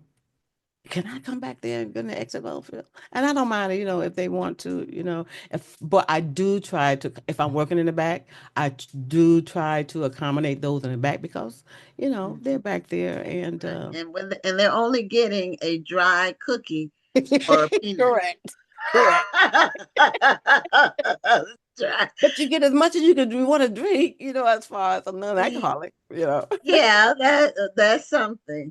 Yeah, yeah. Okay, so that's about more about the passengers. What about co-workers and corporate? Well, as I was a safety officer, worked on the safety committee representing the flight attendant for 6 years, and those I represented for the safety committee with the corporate. Um, the committee consists of different areas in the department of the aviation in the company. So I was the one that represented the flight attendant. So corporate is not easy to deal with.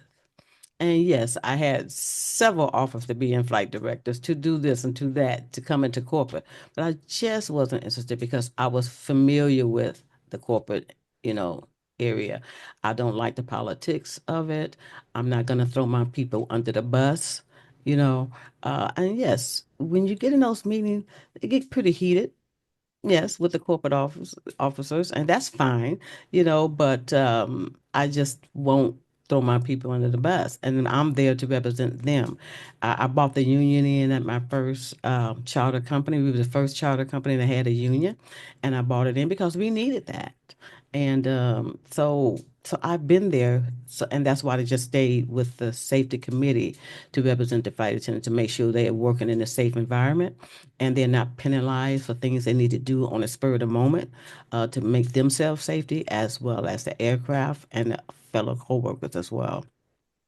So as far as I was so many different things. As a recruiter, I went in when I bought the union and I had to go into training every year or every time they had the training new class coming in to let them know how to carry themselves, how to represent themselves.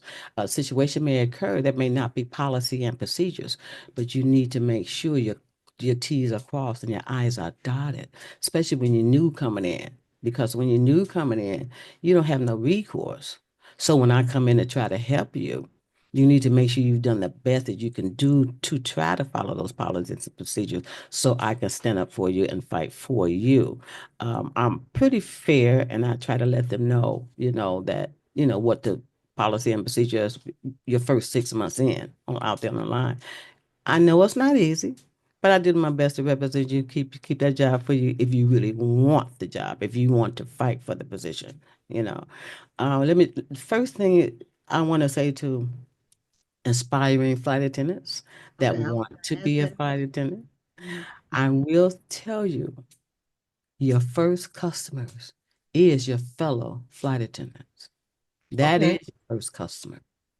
You know, you Mm. treat your fellow flight attendant as you want to be treated, you know, and that's hard to do. When you get on the out on the line, you come across all these personalities.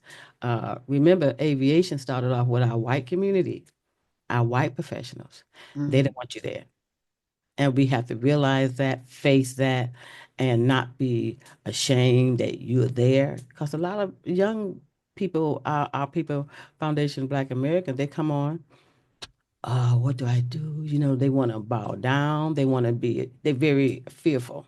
You know your job. You have to have confidence in who you are, know what you do when you do it. Because they some with those same professional people that you s- don't feel secure working with, they're going to tell you to do something wrong. That's why you have to know your job. Why? Because they don't want you out of there. Right, right. Because they want to call their brother and their sister or their cousin or whoever else to take that position. You got to keep that in mind. So most importantly, know your job. And don't be afraid to say, no, I'm good. No, that's not how it goes. Policies and procedures paramount. Mm. I have one of my choir members is a flight attendant Hmm. in my section. I think she's been with it's maybe 8 years, maybe 10. She's been in a while. Yeah, She's with, it's yeah. policies. The thing is, when you've been working for quite a while, right? And you know the policies and procedures. But here's the thing: we got a new CEO coming in. We got a new in-flight director coming in. Now they're getting ready to change that policies and procedures. So now you have to learn things all over again. So Okay. policies and procedures change on a regular basis. That's why you have to stay up on your game. You have to stay up on new policies and procedures, you know. And just because policies and procedures was one way today, when you get that new individual coming in those positions and they change it and they get into the manual, now you got to know that. You know, that's why I say it's important for the young people as they're coming in, or people that's just deciding to change careers. Remember, our community is the most women that's being, let go in these positions, government jobs all over, medical positions. So if you decide you want to make a change and come into the industry, keep in mind, whatever you do, going to interviews, you have to follow a specific dress code. You have to know exactly what to say. It doesn't matter your age today because we need professional people out there, believe me, you know. But when you come in, you got to know what you're doing because you got so many people that don't look like us. And remember, those people behind that counter is making the decision Mhm. don't look like us. So you need to come in straight and know what you're doing, Mhm. you Yeah. know. Yeah, it used to be an age limit, or maybe not. I don't know if they actually said it officially, but all of the flight attendants were young. I would say under 40 for sure. But in more recent years, people are spending decades as flight attendants. Oh, you would not believe how how old I was. Every day when you go into the airport and you see flight attendants been there for years and years, and I mean they barely pulling a roller bag behind them, you know, and people always ask, are you gonna be tired soon? Are you gonna be retired soon? Because there is no age limit. You don't know what lives people, what's going on in people's lives as well. But Oh, yes, it used to be an age limit. Once you turn, they I had to think be that, young and pretty, basically. I'm sorry. And so I'm thinking back, a long time ago, the rule was they had to be young and they had to be pretty. There was one of like secretaries had to be young and pretty. And a Um, certain weight and a certain height. yep. Yes. Mhm. Wait, And once you turn, I think the age was 31 or 36 or something in there, you had to quit. And I have that. It's in my book, The History of Flight Attendant. It's just the history of flight attendant, but then I go on into the black, when we first came into the aviation industry. But at the same time, yes, there was an age limit, but yet there was no age limit for the pilots. Right. You Right. Well, see, I think that didn't they have to retire at 60 or 62 or today, something like yes, they do. Yeah. But that? back But then, not at 35. not like that. But I think Exactly. back then the mores were that, women would get married and have kids, and so they wouldn't be doing that. It was kind of cultural for for the times back then. Exactly, Mm, exactly. And then you couldn't have children. When they first started flight attendant, you couldn't have any children. And they prefer you not to be married. And so when you get married, you have to quit. There was no if, ands, or buts about it. But the husband, if he's a pilot, he don't have to quit. So mhm, of course that went to court. The EEOC was formed at that time. So they fought for that. The oh, flight attendant fought for that. okay. So then the age limit, that's when the age limit, they went to court about that because women wasn't ready to quit, Mm. but yet the men could stay on, and that's not right. Now, and then someone asked, because we've got a couple of minutes left. Someone Mhm. asked, she said, she didn't know if she missed it, but what inspired you to write the book? Um, my decade of flying, I wanted people, my community, most importantly, to understand what it really feel like to work in that field, what it takes to go in to get the position as well, and it's important to know that it's professionalism, it's identity, it's resilience, it's representation. 35,000 feet in the air. And that is the most important thing I want to remind people to know about. You don't have to be afraid to say, oh, what does it take to be a flight attendant? It takes just like you go to school to be a nurse or you anything else in the professional field. Just go and present yourself as a professional, dress as a professional, answer the question when asked as a professional. You get a job just like anyone else. You're no different from anyone else. Matter of fact, you're much smarter when you relax. I like that. I Yeah. love that. Well, You are I think about sometimes the just when you think about it from an intellectual standpoint, and sometimes I do when I'm sitting there in the air, I say the only thing keeping us up here are two engines or four engines or whatever, and the grace of God. That's and it's amazing. 100 years ago, people couldn't fly. I think they just were starting, but it was like in this infancy stage, and now it's uh it's something that we take for granted, and it's advanced, and in some ways it's advanced, but it's almost like the Greyhound bus used to be. Right, In the right, sky. It right. used to be like an upscale thing. Now it's more like uh A they heard train ride. yeah, they herd them in and get them out. Right. Well, Veronica, we're at the end of our time. Okay. Congratulations on your book, Indisputable. Thank And, you. you retired now, but congratulations on having those flight benefits. I know that that's one of the real they don't a lot of the jobs aren't that high paying in the airline industry, but those flight benefits really make a difference. And I It makes say a that difference. because my first husband worked for Continental at the time, and that was Right. probably the best thing that I got out of the marriage. Anyway, Right. that's it. Was the marriage was terrible, but the flight benefits were great. Anyway, Great. Fantastic. Exactly. so Congratulations to you. yeah, I got it was short, but I was able to go home at least, for $10. That's what it used to be back then. Yes, yes, yes, ma'am. Okay, so anyway, take care. Thanks for being on the show, and congrats on the book. Thank you. You have a wonderful evening, and thank you for having me. You're thank you so welcome. much. All right. Bye bye. Bye-bye. So yeah, when I mentioned my first marriage, I had to laugh because it was so horrible. So anyway, there were some funny parts, but it wasn't good. So anyway, we're having our final guest, and we have a book to give away. Her book, which is called "The Wondrous Life and Loves of Nella Carter." So we're gonna be. This is an actual book. We're gonna be giving it away as Nella well. Carter. I mean, I Huh? know it's a Nella Carter. I know who Nell Carter was. Yeah, but this is Nella Carter, which has this is the setting is historical, so it's not based on Nell Carter.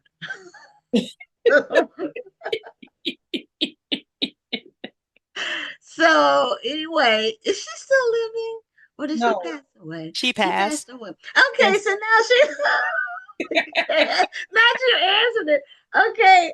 Um see, do you pronounce your name Brionni? Is that how it's pronounced? It's Brionni. Briony. Okay. Yeah, But we but can just call you Bree for Bree. everybody else. Okay, Yes, because I ma'am. see it on Bree. Please do. So, in Nwosu. Now, what's the origin of Nwosu? Is it Nigerian? It's Wusu, and I think my father-in-law would pronounce it Musu.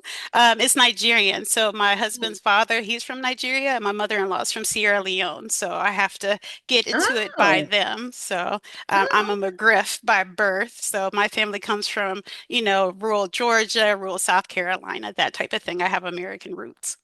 oh, okay.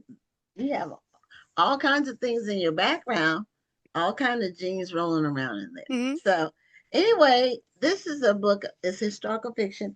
And before we get started, I am going to do the trivia for the book, and then whoever gets the question correct or gives the answer, then they win the book. So here's the trivia. The main character, Nella, was born enslaved in the 18th century in what southern slave state? So whoever answers it first on the chat gets gets a copy of the book. So, is this your first book? Is this your debut novel? This No. is my debut novel, and I always like to tell everybody or who's listening, this is not the first book you've ever finished. I always feel like that's the biggest misnomer when you're talking to writers. I would say that this is probably my fourth finished novel, but it's the first one that made it over the Uh, publishing desk and made it onto bookshelves. So there's been about, I think it's almost 8 years now of practicing writing, learning writing. I have a dedicated writing group that I attend every Saturday, and we all encourage each other. So it's definitely been a journey since 2018 of really trying to be like, I'm going to write this book or write a book and leave something behind. So it's been a very much an endeavor over the past couple of years to make this come into fruition. well, congratulations on getting it done. Oh, And thank you so much. congratulations on keeping the tenacity Yeah. because Yes. it's just listening to your description, it was quite a journey. Mhm. Oh, very much so. And then I listened to all your guests today. So I had the pleasure of going on last. So, I got to see everybody's journey and learn a little bit. Okay, we've had teachers, we've had flight attendants, we've had all different types of careers to get to it. So I feel like that's always one of the takeaways. Like anybody can come to writing if you feel like you have a story on your heart and you're willing to like do the work to get the words on the page and then put them back on the page and cut them off the page and work with the editor. Eventually you'll be able to end up with that type of experience. So it's many different ways we get to this writing career. And your debut is a hardcover, which isn't all that common. So, It's not. And that was the thing. It's been like such a like roller coaster. Like I've been definitely so blessed by all the like accolades, the different things that happen just to have it come out, not only in the US, but also at the UK at the same time. And then to just have all the different things that have been around it. And so you try to figure out like, well, was it something I did? And it's like, no, there's a lot of luck. There's a lot of just roll of the dice. Somebody happened to see a glimmer of it. But one of the things I really love about the book is like it features joy. And I know we were talking a lot about stories. I had a chance to watch some of your other art past interviews from other weeks and just to see how we celebrate Black authors and the multitudes that we bring to our experience. And so I think that the thing that resonates the most with people is like, especially in hard times we're living in today, to be focused on the joy and what are the good things are still like positive. And it's not just, the terrible things that have happened to us as a people or the terrible things people will do and continue to do, but it's about what can you choose to do, who can you help, and like what do you choose to do with the life that you have. You know, Now, I I've learned, and I learned this because I have a client who he's, much older. He's about 90 years old. But when he talks about the civil rights movement, he said he didn't want to be part of it. He also said that they were good where they were. They were because they had community, they had everything they needed in their neighborhood. They were not worried about what the folks on the other side of town had. And that's something that we don't always hear in history when we look back on history. Mhm. And I thought it was really interesting for him to tell me that because it's like you said, we don't always have to magnify and amplify the negatives that happen to us.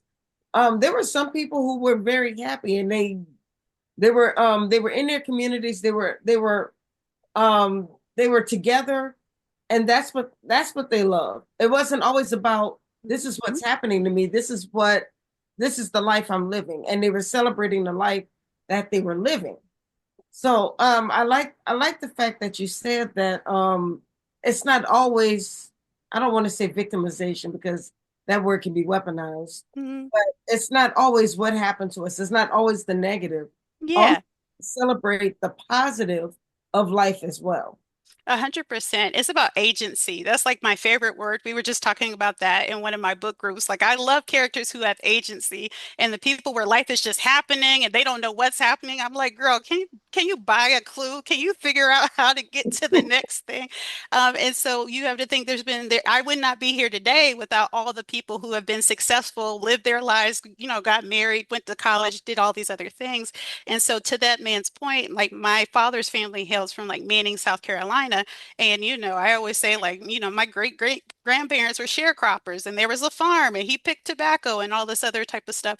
But they made sure that their children went to college. And I have cousins that are doctors. I had a cousin who was the ambassador to Benin. And so when there's always a single story about us as like a people, it always feels like, well, what we didn't have or what we can't do or compared to other people. But it's like I've had a fantastic life and I wouldn't pick to be anything else. I'll be black in every lifetime, as they say. And so I've just always like taken a lot of inspiration from my personal family history, the sacrifices they made, and then I've had a very good life. So sometimes when we are also attached to struggle or the automatic assumption that, oh, these people don't have money or don't have, like, who are you talking about? That's not anybody I know. I have to point out that this same man who told me this story went on to not only get a medical degree, but Mhm. also a law degree. Yeah. So, and this was not somebody who was just happy living in nothingness, so to Yeah. speak. He was still leading his life. He was still pursuing excellence, pursuing education, married a woman who was also pursuing education. So I'm just saying not everybody was in that fight. Some people were happy and still pursuing.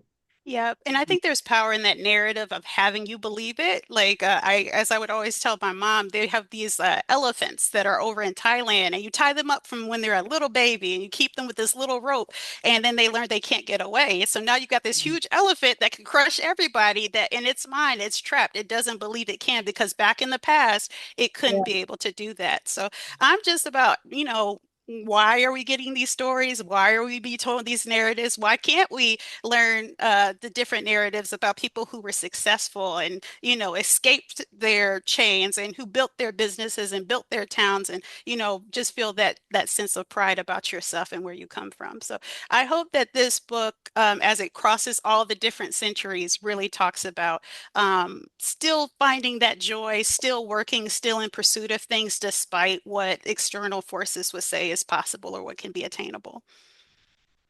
okay, now the social book club won the book. Yay!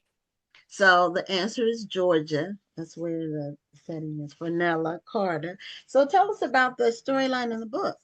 Oh, of course. And so, The Wondrous Life and Loves of Nella Carter, we find her on the edge of death. She has contracted a disease and she is about to pass away in 1784 outside of Savannah, Georgia. And she happens to come across death. He's come to collect her and take her to the other side.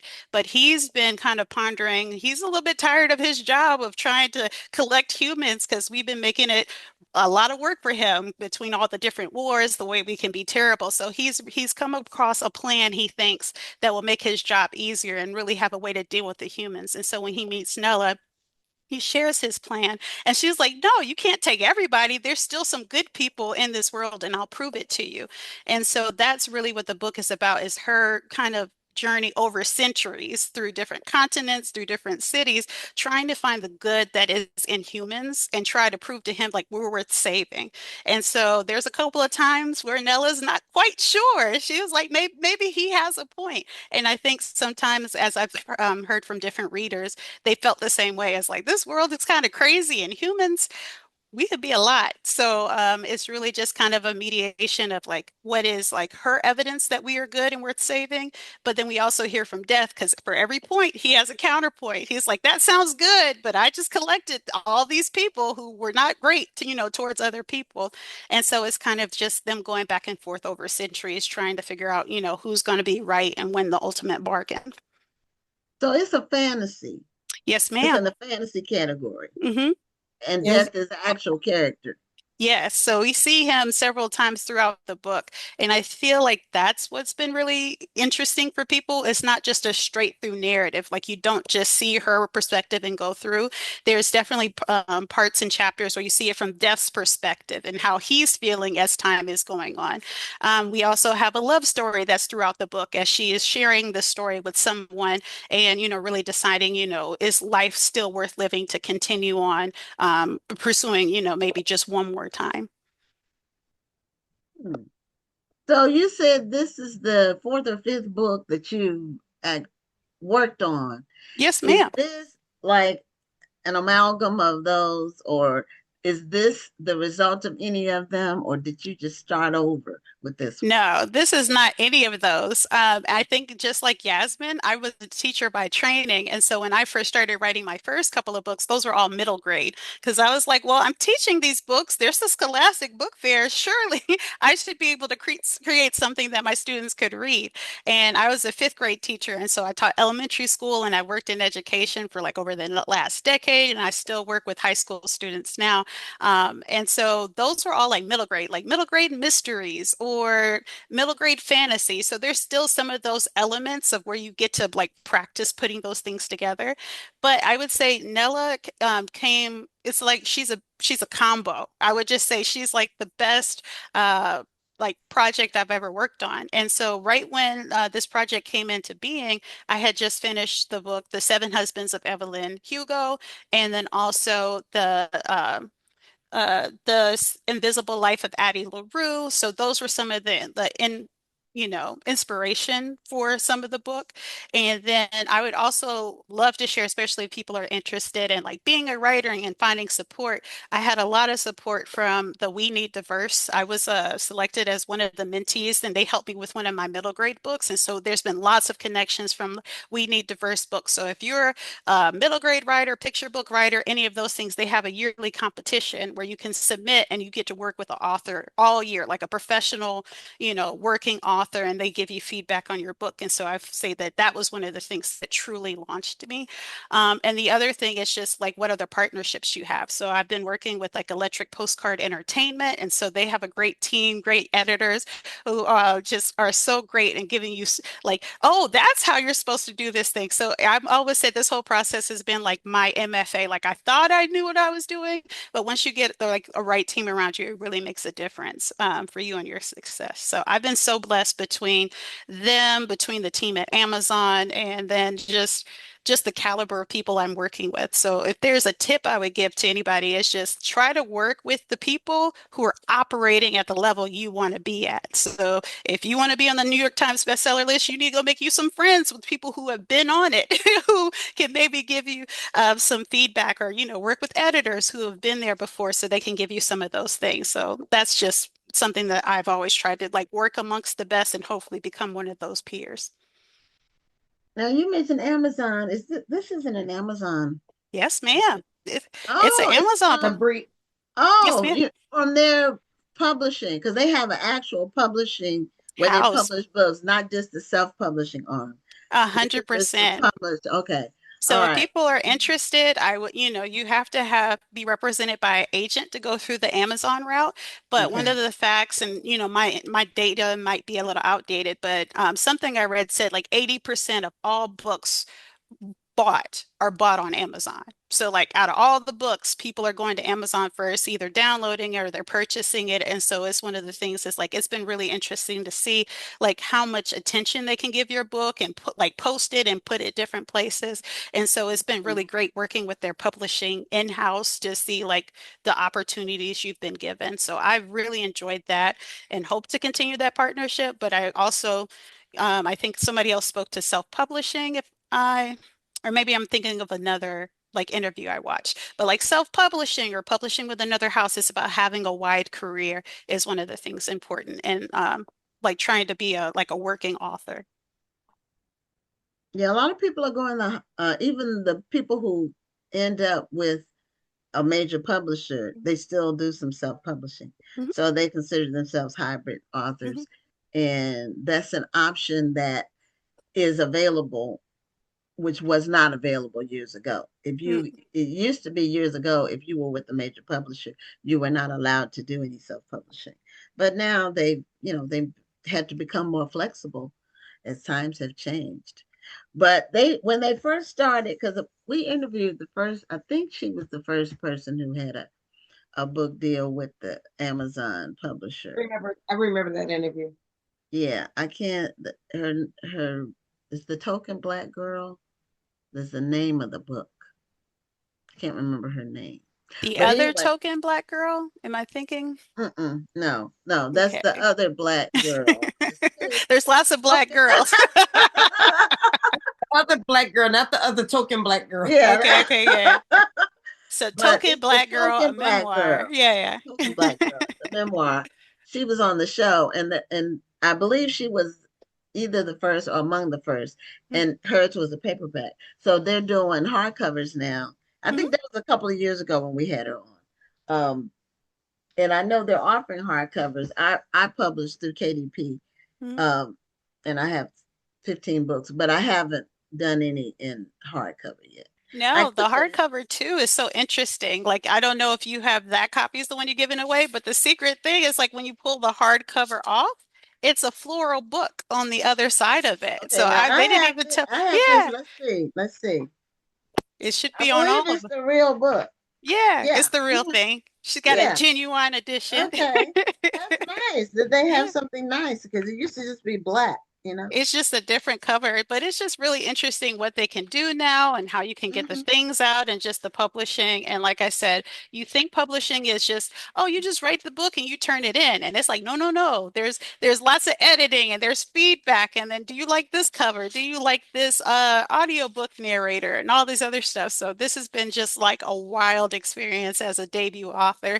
And now you got to follow it up with the next one. So I'm supposed to be writing something. We'll see what gets on the page today, but you're always trying to follow it up with something. Yeah. So is this available in all the formats? Is it Yes, available ma'am. paperback, Is available hardcover, hardcover, paperback. audio, And if and you ebook? Yeah, and that's the nice thing about Amazon too is that it's on the Kindle Unlimited. And so because it was Amazon, I think that that's why it got so many reviews. It was chosen for their Amazon First Reads program in November. And so that is where lots of people got access to the copy for free for early. So you Okay. can start letting people be having access to it. And then, several months after that, it becomes Kindle Unlimited. So if people are members of KU, you can download it and then read it, add it to your thing, and then keep adding all these different author. I believe Yasmin, she was a author of the program in January, and so it was nice to see me, and then we have another author, and so it's really nice to see us being represented, the diversity of those picks, and being put on that national stage. That's really good. Oh, the social book club, they came through with the name of the author of Hmm. that other book, and it was Danielle Prescott. So she had an interesting story to tell. And don't forget to DM us your address so we can send you all the book. Yeah, the social So, press so book club, they're coming through today. They got the questions, they yeah, got the they got author and names. the They're answers. popping today. Also, book club is always very active in the chat Yay. They every are. week. Hmm. I think she has this on her calendar. Mm. And she probably has set an alarm to make sure that she's on time for the show.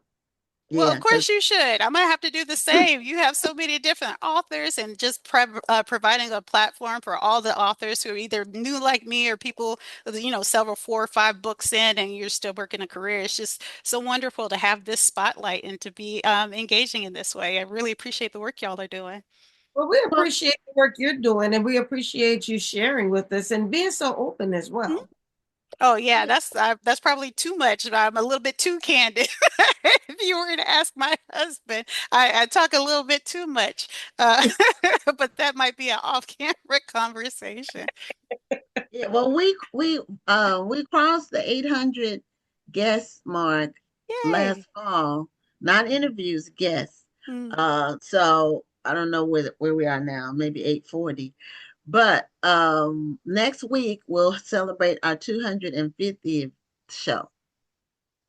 Wonderful. That's So good. And yeah, then 250 years Rhonda, of we've had America and 200 episodes. This is 250 wonderful. shows. We've had Yeah. 250 shows as of next week. There's going to be So a cake, yes? Like cake no, celebration. we do. We have an award show that we Mm. do in May where it's like the Grammys and we do it online, but we give awards and people vote on their favorite interviews in different categories, and Mm. we make a big deal out of it. So we do that in May. In June, we have our birthday show because my birthday and Rhonda's birthday are 9 days apart. So whatever show falls in between we do a birthday show. We have our little crowns on. Oh, And that's wonderful. so Junes are the best birth. My husband's, he's born on the 4th, so I am partial to June birthdays, so. oh, okay. Mhm. Yeah. Yeah, I'm the 20th and Rhonda's the 29th. So I'm a Gemini and she's a Cancer. Mm. So and I told Rhonda I normally clash with female cancers, but I get along really well with Rhonda for some reason. So, oh, 250 episodes in, it must be yeah, something's working. 250 episodes, and we've never had an argument. So, and if we did, I wouldn't tell anybody anyway, but we never have. So, anyway, oh, you mentioned something about a writing group or group of authors that Yep. you attend every week. Is that virtual or is it in person? No, it's virtual. We've actually never met each other. We came together in the pandemic. So I think we've been writing together since 2021 is when the group was formed. And so it was actually middle grade authors. So everybody in the group originally wanted to write a middle grade. So our group is called OMGs because we're middle grades. And so we're random strangers who were put in a random group who's, we all wanted to write a book. And then it's really boiled down to about the 6 of us. And we kind of come in and come out. But we meet every Saturday from like 8 to 10 o'clock, and you give the ups and downs. We're reading a craft book. We're reading Unleashing the Creative Artist Within, and that's been really helpful because it's just like lesson after lesson, handing you a true writing a book is going to be hard. Choose your hard. Choose your mate that you're marrying to make sure you're not, So it's giving you a lot like how should you be as a parent? What type of jobs do you need to That's have? right. People do not realize how important that advice is. If you marry somebody or if you connect with somebody who does not support the fact that Mhm. you're going to be up all night writing your book, you're not going to be able to go out and party, or you're sometimes you're going to be in a family function with your computer on your lap. There's always going to be something that's going to take you away and not have you be fully present. And you have to have somebody in your Mhm. life who understands that. Yep, yep. And it was giving you advice like make sure you're not both creatives. Like if we're both writers and we're trying to write, what happens if I'm successful and you're not? How does that change the dynamic? If we're trying to get a job, if I've got a really, really tense job, which I've had it sometimes, it really impacts the writing. Like my brain is burnt at the end of the day. I have nothing creative left to give. And then if you think you're going to be a millionaire writing your first book, that is not the case. So you do need to figure out how are you going to pay those bills and not put all that stress on your art. So we have been supporting each other. And so this is just our latest read, but we've read books about setting and craft and giving each other feedback and done different prompts. And so I've actually never met the members of my group, but they've been so instrumental and they probably are really helpful to my marriage too, because my husband supports me, but he doesn't want to read these drafts. He doesn't want to like do a deep dive into character. He's like, great, good job, and he does the things to support me. Like he's up there with my children right now, or if I want to go do or doing this, supportive in that way. So you got to make sure that you have a community of people who are, I think, also positive, who believe it can happen. Because there's a lot of people who do that negative thing too. Well, they just don't support Black authors, or nobody's willing to give us a chance, or, we got to work twice as hard. And those things may be true, but in our particular group, it's like, no, if there's a check to get, one of us should get it. What do we need to do to put the right words on the paper, or how are we setting ourselves up? Not these negative Nancy's that's always thinking everybody's against them. No, no, not. I think I suffer. There's a word I came across recently. It's called pronoia, which is the opposite of paranoia. So pronoia is just like you're too optimistic. You just think good things happen to you. And so that's kind of like my kind of default setting is like I'm always looking for like, oh, what's the chance card today? What's the thing I'm going to find? Oh, I found that. Great. I won the day. So I try to keep the bar pretty low in terms of what makes me happy. And so like having this book come out has been beyond my wildest dream, but it's also reaffirmed like, okay, now I'm a published author. I've still got three kids who are pretty young. I really need to make sure I'm focusing on them and I can write another book, but it didn't change me the way I thought. I thought it would be like I've arrived. I'm somebody now. You can put a little bass in your chest or that you can show up some way. But at the end of the day, lots of people are doing lots of impressive things in this human life. We're only here for a little bit.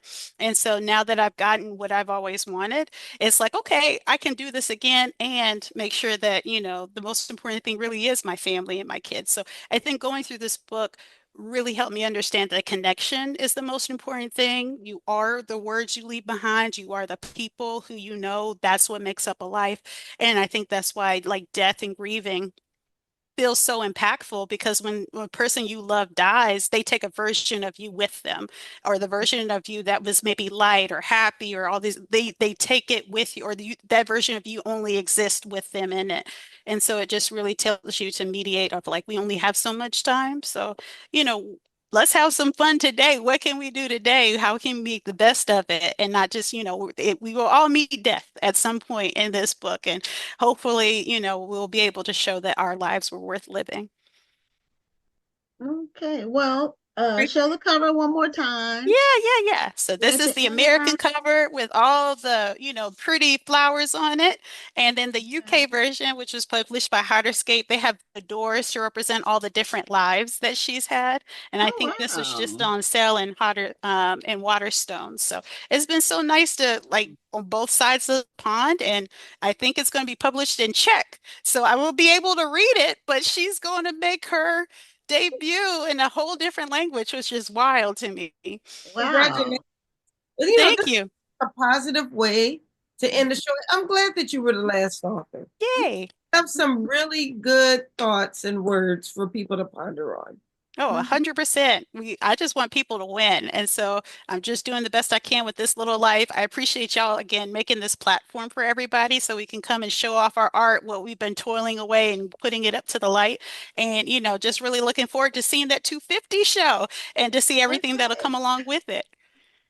Okay. Well, we have great lineups coming up. We always do, but it's really packed. Our schedule's packed for the next 4 weeks. So, thank you so much for being a guest on the show. Congratulations again on your project. I can't wait. I love historical fiction, so Mhm. I'm all in. I'm all in. I'll have to send them this book, even though I might, but I'll get my own. I considered sending them theirs. Or they might get it a little bit late. It might be a little read through by the time I you might get to read it. it first and then send it. Exactly. It's a producer prerogative. So anyway. Exactly. I gotta do it's a quality check. I need to make sure before you get it. She Yeah. checked it out for you, Social Club. So thank you so much. Have a great night. All right, you as well. Bye. Okay. Good night. Okay, you were right, Ron. It's a great way to end the show. And there was another question, but we didn't get a chance to ask it. But we can send it to her, and she can respond directly, and we'll do that. So you can find out the answer to your question. That's the end of the show, and we'll be back next Tuesday with another amazing episode of Black Authors Matter TV. I'm Gwen Richardson signing off. And I'm Dr. Rhonda Lawson. Have a wonderful evening and a great week. Thank you for tuning in, and join us next Tuesday at 7 p.m. Central, 8 p.m. Eastern for another edition of Black Authors Matter TV.